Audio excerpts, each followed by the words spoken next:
Hi hello friends, welcome to my YouTube channel. ಇವತ್ತಿನ ವಿಡಿಯೋದಲ್ಲಿ ಸಖತ್ ಟೇಸ್ಟಿ ಹಾಗೆ ಸೂಪರ್ ಆಗಿರುವಂತಹ ಟೊಮೊಟೊ ಚಟ್ನಿನ ಯಾವ ರೀತಿ ಮಾಡೋದು ಅಂತ ತಿಳಿಸ್ಕೊಡ್ತಾ ಇದ್ದೀನಿ. ಈ ಚಟ್ನಿ ಚಪಾತಿ, ಪೂರಿ, ರೈಸ್, ದೋಸೆ ಎಲ್ಲದಕ್ಕೂ ಸೂಪರ್ ಆಗಿರುತ್ತೆ. ಖಂಡಿತ ಈ ವಿಧಾನದಲ್ಲಿ ಟ್ರೈ ಮಾಡಿ ನೋಡಿ, ತುಂಬಾ ಇಷ್ಟಪಟ್ಟು ತಿಂತೀರಾ. ಬನ್ನಿ ತಡ ಮಾಡದೆ ಟೊಮೊಟೊ ಚಟ್ನಿನ ಯಾವ ರೀತಿ ಮಾಡೋದು ಅಂತ ನೋಡ್ಕೊಳ್ಳೋಣ. ಟೊಮೊಟೊ ಚಟ್ನಿನ ಮಾಡೋದಕ್ಕೆ ನಾನಿಲ್ಲಿ ಗ್ಯಾಸ್ ಸ್ಟವ್ನ ಆನ್ ಮಾಡಿ ಒಂದು ಪಾತ್ರೆ ಇಟ್ಕೊಂಡಿದ್ದೀನಿ. ಪಾತ್ರೆ ಬಿಸಿಯಾಗಿದ್ದ ನಂತರ ಇದಕ್ಕೆ 1 ಸ್ಪೂನ್ ಆಗುವಷ್ಟು ಎಣ್ಣೆನ ಸೇರಿಸ್ಕೊಳ್ತಾ ಇದ್ದೀನಿ. ಎಣ್ಣೆ ಬಿಸಿಯಾಗಿದ್ದ ನಂತರ ಅರ್ಧ ಟೀ ಸ್ಪೂನ್ ಆಗುವಷ್ಟು ಜೀರಿಗೆ, 2 ಟೀ ಸ್ಪೂನ್ ಆಗುವಷ್ಟು ಉದ್ದಿನಬೇಳೆ, ಹಾಗೆ ನಾನಿಲ್ಲಿ ಖಾರಕ್ಕೆ 5 ಗುಂಟೂರು ಮೆಣಸಿನ್ಕಾಯಿನ ಸೇರಿಸ್ಕೊಳ್ತಾ ಇದ್ದೀನಿ.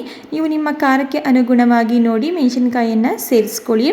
ಇದ್ರ ಜೊತೆಗೆ 1 ಟೇಬಲ್ ಸ್ಪೂನ್ ಆಗುವಷ್ಟು ಶೇಂಗಾ ಬೀಜನ ಸೇರಿಸ್ಕೊಳ್ತಾ ಇದ್ದೀನಿ.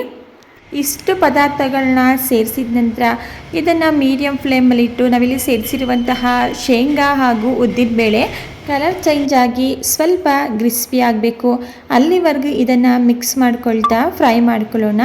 ವೆರಿ ಸಿಂಪಲ್ ಹಾಗೆ ತುಂಬಾ ಟೇಸ್ಟಿಯಾಗಿರುವಂತಹ ಚಟ್ನಿ ರೆಸಿಪಿ ಇದು. 5 ನಿಮಿಷದಲ್ಲಿ ಈ ಚಟ್ನಿ ರೆಸಿಪಿನ ಮಾಡ್ಕೋಬೋದು. ಈಗ ನೀವಿಲ್ಲಿ ನೋಡ್ತಾ ಇರ್ಬೋದು, ನಾವಿಲ್ಲಿ ಸೇರಿಸಿರುವಂತಹ ಶೇಂಗಾ ಹಾಗೂ ಉದ್ದಿನಬೇಳೆ ಕಲರ್ ಚೇಂಜ್ ಆಗಿದೆ.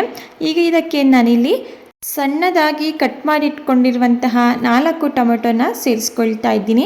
ನಂತರ ಇದಕ್ಕೆ ಸ್ವಲ್ಪ ಅರಿಶಿಣದ ಪುಡಿ, ರುಚಿಗೆ ತಕ್ಕಷ್ಟು ಉಪ್ಪು, 5 ಎಸಳಷ್ಟು ಬೆಳ್ಳುಳ್ಳಿ, ಇದ್ರ ಜೊತೆಗೆ ನಾನಿಲ್ಲಿ ಸ್ವಲ್ಪ ಹುಣಸೆಹಣ್ಣು, ಇಷ್ಟು ಪದಾರ್ಥಗಳನ್ನ ಸೇರಿಸಿ ಮೀಡಿಯಮ್ ಫ್ಲೇಮಲ್ಲಿಟ್ಟು ಚೆನ್ನಾಗಿ ಇದನ್ನು ಫ್ರೈ ಮಾಡ್ಕೊಳ್ತಾ ಇದ್ದೀನಿ. ನಾವಿಲ್ಲಿ ಸೇರಿಸಿರುವಂತಹ ಟೊಮೊಟೊ ಕಂಪ್ಲೀಟಾಗಿ ಬೆಂದು ಸಾಫ್ಟ್ ಆಗಬೇಕು, ಅಲ್ಲಿವರೆಗೂ ಇದನ್ನು ಮಿಕ್ಸ್ ಮಾಡ್ಕೊಳ್ತಾ ಫ್ರೈ ಮಾಡ್ಕೊಳ್ಳೋಣ. ನಾನಿಲ್ಲಿ ಒಂದು ಲಿಡ್ಡನ್ನು ಕ್ಲೋಸ್ ಮಾಡಿ ಮಧ್ಯಮದಲ್ಲಿ ತಿರುಗಿಸ್ಕೊಂಡು ಟೊಮೊಟೊ ಕಂಪ್ಲೀಟಾಗಿ ಸಾಫ್ಟ್ ಆಗೋವರೆಗೂ ಇದನ್ನು ಬೇಯಿಸ್ಕೊಳ್ತಾ ಇದ್ದೀನಿ. ಈಗ ನೀವಿಲ್ಲಿ ನೋಡ್ತಾ ಇರ್ಬೋದು, ಟೊಮೊಟೊ ಕೂಡ ಸಾಫ್ಟ್ ಆಗಿದೆ. ಈ ಟೈಮಲ್ಲಿ ನಾನು ಇದಕ್ಕೆ ಸ್ವಲ್ಪ ಕೊತ್ತಂಬರಿ ಸೊಪ್ಪು ಹಾಗೆ 1 ಟೇಬಲ್ ಸ್ಪೂನ್ ಆಗುವಷ್ಟು ಹುರ್ಗಡ್ಲೆನ ಸೇರಿಸಿ ಗ್ಯಾಸ್ ಸ್ಟವ್ನ ಆಫ್ ಮಾಡಿಕೊಂಡು ಇದನ್ನು ಮಿಕ್ಸ್ ಮಾಡ್ಕೊಳ್ತಾ ಇದ್ದೀನಿ. ಗ್ಯಾಸ್ ಸ್ಟವ್ನ ಆನ್ ಮಾಡಿ ಇದನ್ನು ಮಿಕ್ಸ್ ಮಾಡ್ಕೊಳ್ಳೋ ಅವಶ್ಯಕತೆ ಇಲ್ಲ. ಜಸ್ಟ್ ಕೊತ್ತಂಬರಿ ಸೊಪ್ಪು ಟೊಮೊಟೊ ಬಿಸಿಗೇನೆ ಅದು ಕೂಡ ಸಾಫ್ಟ್ ಆಗಿಬಿಡುತ್ತೆ.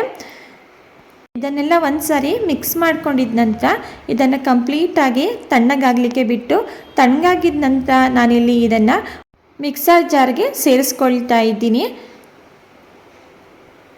ಹಾಗೆ ಇದ್ರ ಜೊತೆಗೆ ಇದನ್ನು ರುಬ್ಬಲಿಕ್ಕೆ ಅವಶ್ಯಕತೆ ಇರೋಷ್ಟು ನೀರನ್ನು ಸೇರಿಸಿ ಇದನ್ನು ನಾನು ನೈಸಾಗಿ ಪೇಸ್ಟ್ ಮಾಡ್ಕೊಳ್ತಾ ಇದ್ದೀನಿ. ನಾನು ಟೊಮೊಟೊನ ಫ್ರೈ ಮಾಡಲಿಕ್ಕೆ ಆಲ್ರೆಡಿ ಉಪ್ಪನ್ನು ಸೇರಿಸಿದ್ದೆ. ನಿಮಗೆ ಬೇಕು ಅಂತ ಅನಿಸಿದ್ರೆ ಈ ಟೈಮಲ್ಲಿ ನೋಡಿಕೊಂಡು ಉಪ್ಪನ್ನು ಸೇರಿಸ್ಕೊಳ್ಳಿ. ನೋಡಿ, ಈ ರೀತಿ ನೈಸಾಗಿ ಗ್ರೈಂಡ್ ಮಾಡಿಕೊಂಡು ನಾನಿಲ್ಲಿ ಒಂದು ಬೌಲ್ಗೆ ಸೇರಿಸಿಟ್ಕೊಳ್ತಾ ಇದ್ದೀನಿ.